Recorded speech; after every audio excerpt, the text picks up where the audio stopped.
Sunday அதுவுமா காலையிலேயே நாட்டுக்கோழி அடித்து குழம்பு வைக்கிறதுக்காக ரெடி பண்ணிகிட்டு இருக்கோம். நாட்டுக்கோழியில் எப்போவுமே வந்து தண்ணியாட்ட குழம்பு வச்சு அந்த கறியை எடுத்து ஃப்ரை பண்ணுறது தான் வந்து வழக்கம். இந்த டைம் வந்து எப்போவுமே குழம்பு வைக்கிறமே, சரி பிரியாணி செய்யலாம் அப்படின்னு சொல்லி வீட்டில் கேட்டப்போ சொல்கிறாங்க, ஐயா பிரியாணியா அது சோளச்சோறாக இருக்கும், அதை யார் சாப்பிட்றது, நீயே சாப்பிடு, எங்களுக்கு வேண்டாம் அப்படின்ட்டாங்க. சரி ஓகே, எனக்கு மட்டும் சிக்கன் எடுத்து வைங்கன்னு சொல்லிட்டு கொஞ்சம் சிக்கனை வந்து நான் தனியாக எடுத்து வச்சுட்டேன். சரி இப்போ நம்ம பிரியாணி செய்ய ஆரம்பிக்கலாம் அப்படின்னு சொல்லிட்டு ஒரு 11 மணி வாக்கில் ஆரம்பிச்சிட்டாங்க. அதுக்குள்ளே வந்து பார்த்தீங்கன்னா மாடு ஆடு எல்லாத்தையும் அவுத்து விட்டு பார்த்துக்கன்னு சொல்லிட்டு போயிட்டாங்க. மாடு வந்து கண்ணுக்குட்டிக்கு ஊட்ட கொடுக்காம பார்த்துக்கன்னு சொல்லியிருந்தாங்க. நான் வந்து பிரியாணி தாளிச்சு விட்டுட்டு வர்றதுக்குள்ளே மாடு வந்து ஊட்ட கொடுத்துருச்சுங்க. நான் ஜன்னல் வழியாக பார்த்துட்டே தான் இருந்தேங்க. ஆனால் எந்த டைமில் இந்த வேலையை பார்த்துச்சுன்னு தெரில. வெளியில் வந்து பார்க்கும்போது கண்ணுக்குட்டி ஊட்டிகிட்டு இருந்தது. போச்சுடா ஐயோ இன்றைக்கி நம்ம தொலைஞ்சோம் அப்படின்னு சொல்லிட்டு அவசர அவசரமாக வந்து முடுக்கி விட்டுட்டேன். சாயந்தரம் பால் கறந்து பார்த்துட்டு எங்கள் அப்பா வந்து கேட்டாருங்க, என்ன பாலே சுத்தமாக இல்லை, கண்ணுக்குட்டிக்கு இது ஊட்டிடுச்சா என்னன்னு சொல்லி கேட்டார்.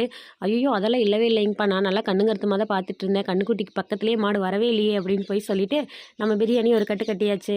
நாட்டுக்கோழியில் இன்றைக்கி தான் ஃபர்ஸ்ட் டைம் பிரியாணி ட்ரை பண்ணேன், நல்லா இருந்துச்சு.